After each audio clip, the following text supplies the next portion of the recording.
विधानभवनासमोर शेतकरी नेते रविकांत तुपकरांचे आक्रमक आंदोलन.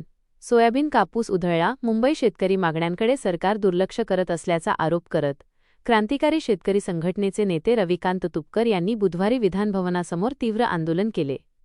सरसकट कर्जमुक्ती, पीक विमा आणि हमीभावाच्या मागणीसाठी तुपकर यांनी थेट विधानभवनात घुसण्याचा प्रयत्न केला.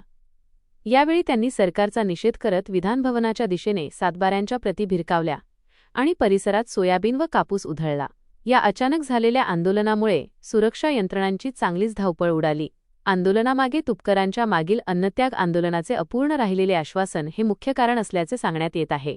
पोलिसांनी तुपकर आणि त्यांच्या समर्थकांना तातडीने ताब्यात घेऊन मरीन ड्राईव्ह पोलीस ठाण्यात नेले. या आंदोलनामुळे राज्यातील शेतकरी प्रश्नांवर पुन्हा एकदा चर्चा सुरू झाली आहे.